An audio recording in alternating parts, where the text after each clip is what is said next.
The next question was submitted by Ron, and so we'll start with you, Ron. How do you feel about the City of Enterprise issuing a general obligation bond to complete the city park and fire department / community center?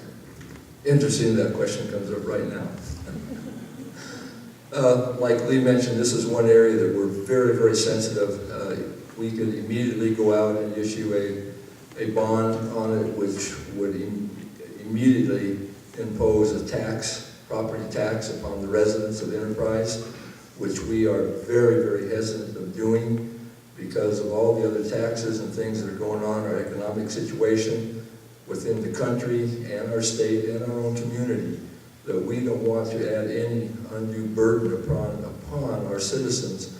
That's why we're looking at other avenues, like Lee mentioned, as grants, low interest loans that we can get, trying to do everything we can to accomplish the goal that we have without incurring any hardships upon the residents of Enterprise.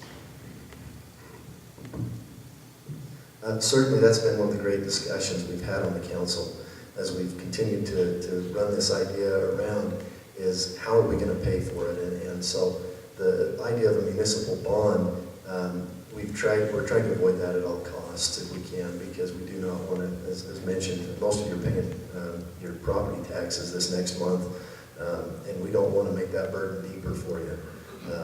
One of the things that we are looking at is that we do have some money that's been set aside, and as soon as we can get some plans in place, and then we can explore options for grants, etc., to build those kind of things, then we'll know what we need to do.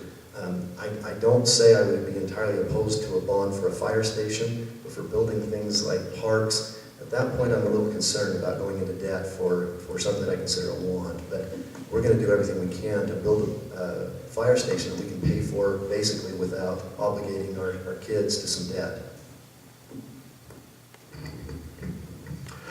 Well, I think the public should be allowed to speak and voice their desires. I generally have some reluctance to look at any kind of a general obligation bond that would indebt or burden those who have not used the facility, those who are retired, those who are on fixed incomes. I think we have to be very, very sensitive to that. Perhaps those people would have children or grandchildren that would benefit, but I look at, for example, the solid waste dump site.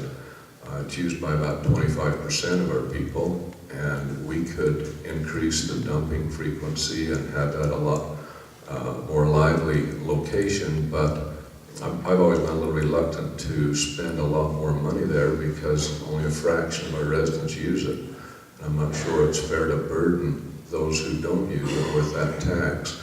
That's generally the philosophy that I've subscribed to, is that if we're going to impose any kind of a financial burden, it needs to benefit the largest majority of our people. I love the listening that we can apply for grants. I got a lovely lady I live with that's the amazing writer for those grants, so I think we got to explore those avenues first. Like, I'm definitely opposed to raising taxes on anybody. But at the same time, we're faced with a bond proposal next week from the school district on raising our taxes. And if the need's there, we got to determine that. Now, the thing that I'm concerned about, we got 5 vehicles sitting out over there. If it's going to take, they were talking 8-9 years down the road. I don't know if we're looking there. What's those vehicles going to look like in 8-9 years? So it looks like to me we got to find some creative ways as soon as possible and think outside the box a little bit.